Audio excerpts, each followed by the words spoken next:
bonjour à toutes, bonjour à tous. Je vous fais un petit live aujourd'hui.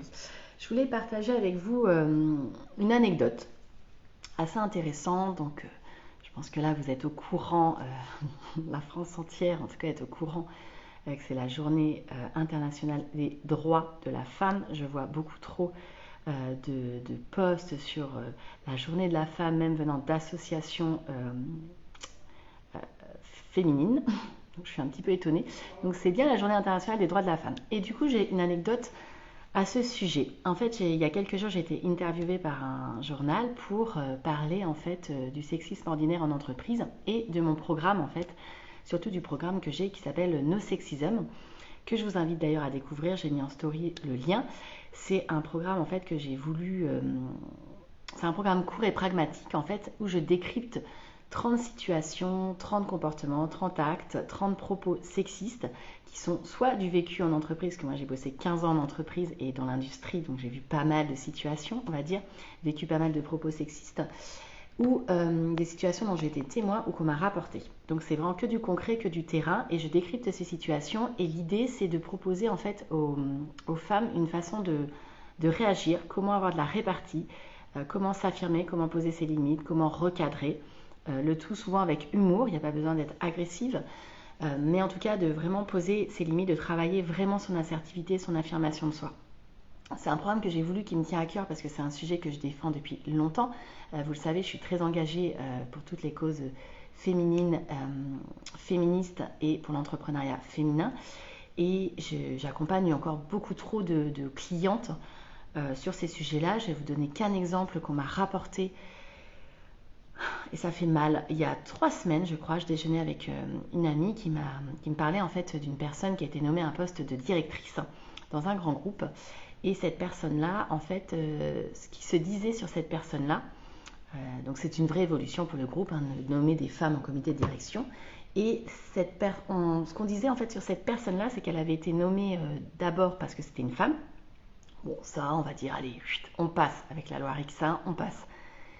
Mais parce qu'elle serait plus facile à manipuler et qu'en fait elle n'aurait aucun pouvoir de décision et que le directeur général pourrait continuer à décider. Ça m'a vraiment fait mal qu'en 2023 on puisse encore tenir ce genre de propos et que ça soit normal. Voilà, que ça fasse pas plus réagir que ça. Donc ce programme il a toute sa place. Donc je suis interviewée pendant 1 heure par une charmante journaliste qui écrit un article et donc qui voulait effectivement positionner cet article aujourd'hui, voilà, en lien avec la journée internationale des droits de la femme. Et puis ce matin, je feuillette un petit peu pour voir si l'article est paru, je vois rien. Donc je lui envoie un petit message pour lui dire quand est-ce que l'article va paraître. Et là, elle me répond un message de 10 lignes pour s'excuser et me dire combien elle est fâchée parce qu'en fait l'article n'est pas paru aujourd'hui. Elle n'était pas là hier. Alors en fait, pour la petite histoire, hier, elle avait choisi de manifester pour la première fois de sa vie. Elle était quand même revenue juste après la manifestation au journal pour finaliser l'article et pour être certaine qu'il soit prêt et publié en fait le lendemain. Et en fait, ça n'a pas été le cas. En fait, il a été oublié par la direction. Donc quand même, pour le 8 mars, c'était un assez gros article sur le sexisme ordinaire en entreprise avec ce programme de sexisme. Je crois qu'on est un petit peu dans le thème et en fait, il a juste été oublié par la direction. Alors, volontairement, pas volontairement, je ne sais pas. En tout cas, elle me le positionne pour samedi. Donc, moi, ça me va bien parce que, d'abord, je n'avais pas forcément envie que ça soit forcément aujourd'hui. Ça faisait une visibilité, mais pour moi, c'est un sujet de tous les jours. Donc, ça me va très, très bien que ça soit un samedi. Il y a une plus grosse audience pour le journal, donc c'est parfait.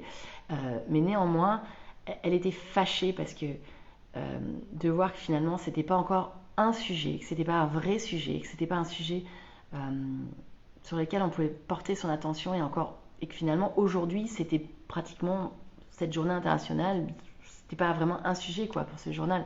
Donc c'est un peu rageant et moi je l'ai rassurée en lui disant que c'était tout à fait ok que ça sorte ce samedi et qu'elle contribuait déjà beaucoup en publiant ce type de sujet et que c'était génial et qu'elle apportait beaucoup parce qu'elle était vraiment fâchée toute rouge.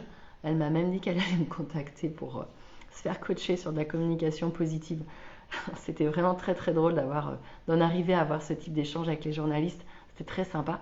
Bon, c'est quelqu'un qui m'a déjà interviewé plusieurs fois par le passé, donc on commence à se connaître un petit peu et toujours sur des sujets autour la confiance en soi, de l'entrepreneuriat féminin, du fait d'oser, de l'argent et puis maintenant du sexisme ordinaire. Et ce programme, en fait, il est génial parce qu'il n'est pas que pour les femmes, il est pour toutes les femmes et pour tous les hommes qui, en fait, ont envie d'embrasser cette cause, qui ont envie juste d'une plus juste égalité professionnelle et pour qui c'est important.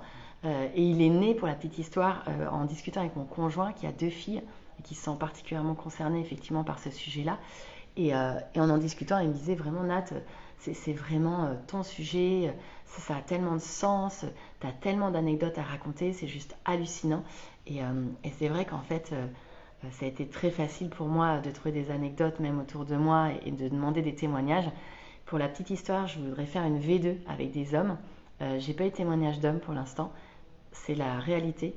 Et je devais en avoir un d'une personne qui m'avait dit que son mari subissait du sexisme et je lui avais dit, enfin, pas super, mais envoie-moi son témoignage qui témoigne, quoi, en fait. Et pour l'instant, j'ai pas eu de nouvelles. Donc, juste pour dire que réellement, je pense que c'est beaucoup moins souvent. Et après, effectivement, ça arrive, mais je crois que c'est encore un plus gros tabou pour les hommes. Alors que, comme toute parole, c'est important de la libérer. Donc j'avais envie de vous partager aujourd'hui cette anecdote parce que moi elle m'a fait sourire, j'étais pas du tout fâchée, rien. D'ailleurs ouais, j'étais pas fâchée en fait. J'étais pas fâchée parce que je sais pas pour quelle raison réellement ils l'ont pas mis. Hein. Est-ce un oubli? Est-ce parce qu'elle elle faisait grève? J'en sais rien du tout en fait. Voilà, mais en tout cas ils ont pas tilté que le sujet pouvait avoir un lien avec le 8 mars. Bon, ça c'est un petit peu plus... Disons que ça interroge. Voilà, en tout cas, n'hésitez pas à aller découvrir ce programme, il est hyper accessible, je l'ai mis à un prix plus qu'accessible, je crois qu'il est à 89 euros TTC, pour qu'en fait il puisse être diffusé un maximum, qu'il y ait plein de femmes qui ont envie de se former, parce que clairement, croyez-moi, hein, ça se passe chez vous, hein. C'est vous qui poserez des limites, c'est vous qui vous affirmerez, c'est vous qui recadrerez. Moi je sais que ça s'est toujours très bien passé au final dans mes entreprises, avec tous mes collègues masculins, parce que même ceux qui avaient dérapé, je les ai recadrés. Et honnêtement, ils ne l'ont pas fait 2 fois. Donc, parce qu'il y a beaucoup de biens inconscients, souvent ils ne se rendent pas compte. Et donc, c'est aussi notre responsabilité de leur proposer un effet miroir pour qu'ils se rendent compte, en fait, de leurs propos, de leurs actes. Euh, et puis, n'ayons pas peur. Parce que maintenant, on entend beaucoup ah, on ne peut plus rien dire, on ne peut plus rigoler, gna gna gna. On est devenu une société où il est impossible de blaguer. C'est pas vrai, je suis la première à rigoler de plein de blagues qui peuvent être parfois sexistes, mais il y a un contexte. C'est parce que c'est avec des personnes que je connais leur humour, je sais profondément quelles sont leurs valeurs et ça change tout en fait. Ça fait toute la différence. Par contre, rentrer dans une pièce, avoir une réflexion directement sur la façon dont on est habillé, avoir un regard insistant, voire libidineux sur notre décolleté ou notre jupe, ça existe toujours aujourd'hui et ça, c'est insultant et c'est plus que désagréable. Et croyez-moi, on n'a pas envie d'avoir des, des réflexions sur combien c'est agréable de nous voir en robe et que c'est génial que ça soit l'été parce que du coup, on adore voir toutes ces femmes bien habillées en robe et de voir leurs jolies gambettes. Enfin, ce genre de truc que j'ai entendu il y a encore même pas 6 mois, quoi. Donc, et quand j'expliquais à la personne qu'en fait, nous, on n'avait pas envie d'entendre ça, elle était outrée, elle comprenait pas et j'avais pas d'humour. Voilà, c'est ce qui nous est renvoyé et c'est pas du tout une question d'humour, c'est juste une question de respect de l'autre. Nous, on fait pas des remarques sur le pantalon moulant, le management maternel, hein, bienveillant, plein d'empathie et d'écoute et pas du tout être en capacité de prendre des décisions, de s'affirmer, d'avoir son côté yang masculin qui ressort. Enfin voilà, je décrypte tout un tas de clichés. Et sauf erreur de ma part, en fait, j'ai vu beaucoup de formations assez théoriques ou des conférences très intéressantes. Et je trouve qu'en fait,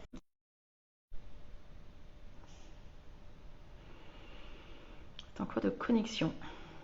Bon, de toute façon, j'avais terminé, donc c'est pas très grave si ça coupe. Je sais pas pourquoi ça coupe.